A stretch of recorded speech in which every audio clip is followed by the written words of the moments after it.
దేవుని పరిశుద్ధమైన నామమునకు మహిమ కలుగునుగాక. ఈరోజు దేవుని వాక్యము చదువుకుందాం.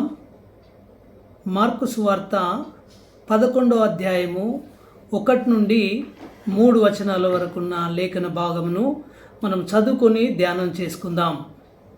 వారు యెరూషలేమునకు సమీపించి ఒలీవల కొండ దగ్గరున్న బేత్పగే బేతనియ అను గ్రామములకు వచ్చినప్పుడు ఆయన తన శిష్యులలో 2 చూచి, మీ ఎదుటనున్న గ్రామమునకు వెళ్ళుడి.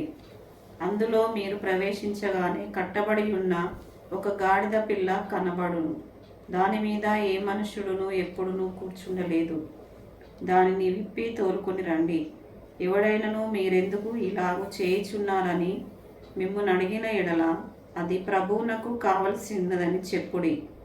తక్షణమే అతడు దానిని ఇక్కడికి తోలి పంపునని చెప్పి వారిని పంపాను. దేవునికి స్తోత్రం కలుగునుగాక. ప్రియులారా, నేడు పామ్ సండే, మ్రాను కొమ్మల ఆదివారము కనుక ఈ మార్చి మాసంలో చివరి వారంలో ఈ వాక్య భాగము మనకేం బోధ చేస్తుంది అంటే, ఈ వాక్య భాగము యేసయ్య నాటి కాలంలో యేసయ్య బేత్పగే బేతేనియా ఈ ప్రాంతము, ఈ గ్రామం ఎక్కడున్నదనంటే యెరూషలేమునకు సమీపముగా ఉన్నది, ఒలీవల కొండకు సమీపముగా ఉన్నదనని ఇక్కడ జ్ఞాపకం చేస్తూ ఉన్నాడు. యెరూషలేము అది మహారాజు యొక్క పట్టణము. యెరూషలేము దేవుని ఇల్లు. యెరూషలేము కింది భాగంలో ఉన్న బేతనియా. ఈ బేతనియా నుండి ప్రభువు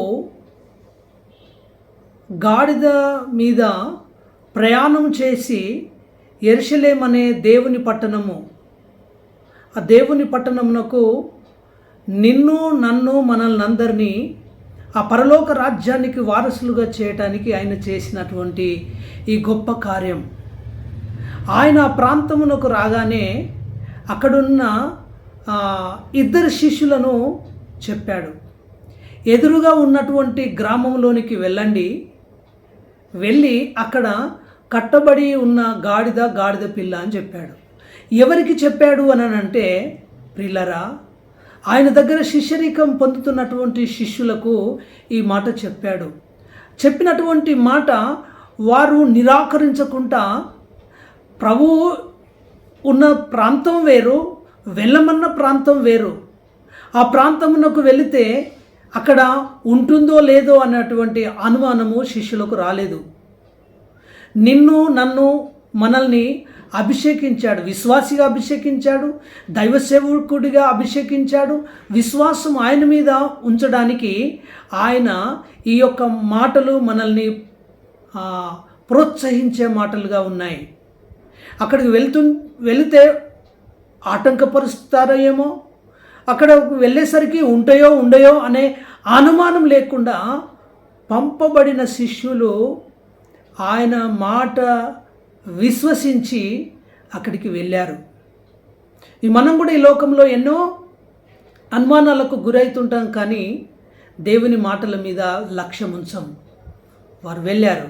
వెళ్ళిన తర్వాత ఆ గాడిద పిల్లను విప్పుతూ ఉండగా అక్కడున్న వారు అడిగారు, ఎందుకొరకు? ఆయన దూరం ఉన్నాడు, కానీ ఆయన చెప్పినట్టుగా జరుగుతుంది. ఇది ఎందుకొరకు అని వారు అడిగితే, ఇది ప్రభువుకు అవసరమని చెప్పండి అని ప్రభు చెప్పాడు. ఆ మాటలు ఆ ప్రజలు ఇది ప్రభువుకు కావలసి ఉన్నది అని ఆ 2 శిష్యులు చెప్పినప్పుడు, ప్రభు యొక్క గొప్పతనము, ప్రభు యొక్క కార్యములు, ప్రభు చేస్తున్నటువంటి అద్భుత ఆశ్చర్య మహత్కార్యాలు ఆ ప్రజలకు వినబడింది కనుక ఆ ప్రజలు యేసు ప్రభు దగ్గరకు ఆ గాడిదను పోనివ్వటానికి ఆటంకపరచలే. దేవునికి స్తోత్రం కలుగును గాక. ప్రభు యొక్క చిత్తమును ఆటంకపరిచేవారు ఎందరో ఉంటారు. ప్రభు యొక్క మార్గంలో వెళుతామని చెప్పని వెళ్ళకుండా ఎందరో ఉంటారు. కానీ వారు ఆ విధంగా కాదు.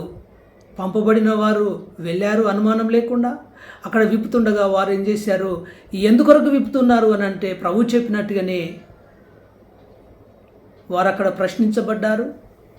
ప్రభువుకు కావలసి ఉన్నదని చెప్పగానే దాన్ని విడిపించారు.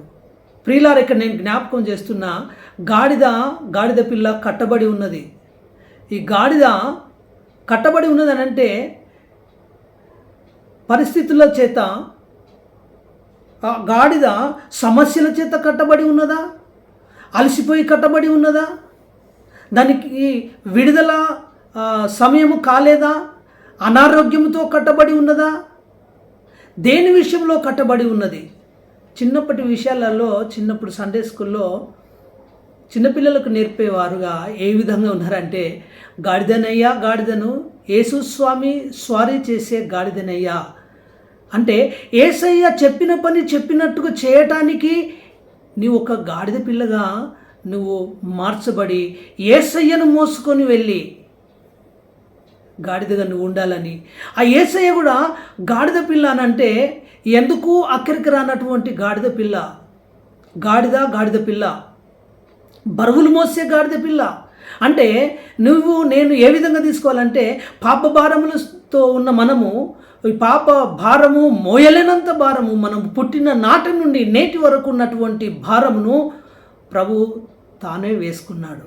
ఈ గాడిద పిల్లను పరలోక రాజ్యము, యెరూషలేము అనే పరలోక రాజ్యమునకు తీసుకువెళ్ళాలని ఈ గాడిదకు ఉన్నటువంటి మోసే అటువంటి పాప భారం అంతా ఆయన మీద వేసుకున్నాడు.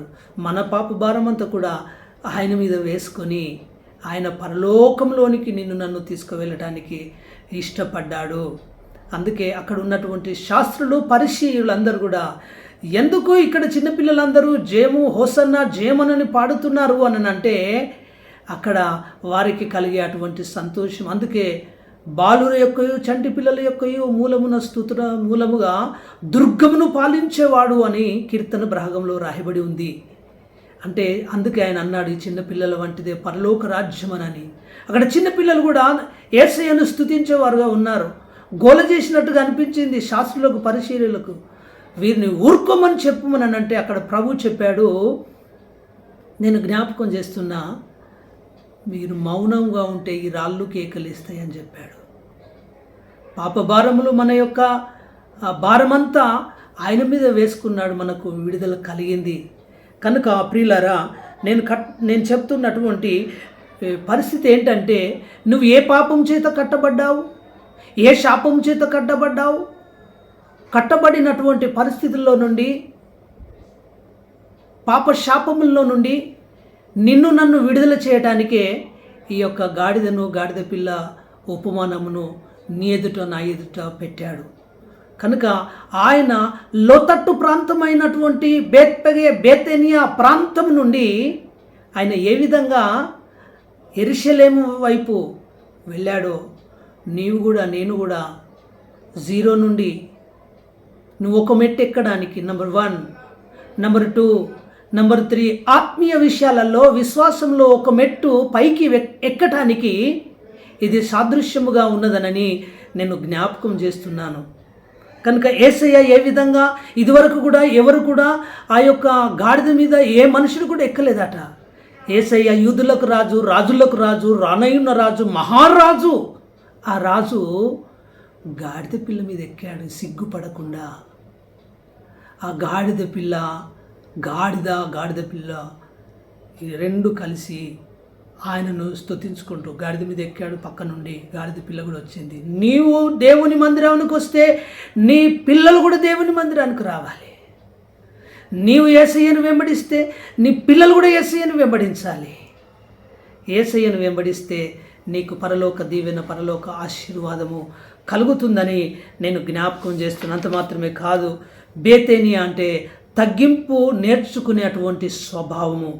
తగ్గింపు స్వభావమును యేసయ్యే చూపించినప్పుడు నీవు కూడా ఎంత తగ్గింపు కలిగి యేసు స్వామి స్వారీ చేసే గాడిదనికి నేను ఉంటే నా పాప భారములన్నీ ఆయన తొలగించి ఉన్నతుడిగా పరలోక రాజ్యానికి వారసుడిగా నన్ను చేస్తాడు అనే నిన్ను కానీ పరలోక రాజ్యానికి వారసుడిగా చేస్తాడని నువ్వు తగ్గవలసి ఉన్నది, ఆయన హెచ్చవలసి ఉన్నది.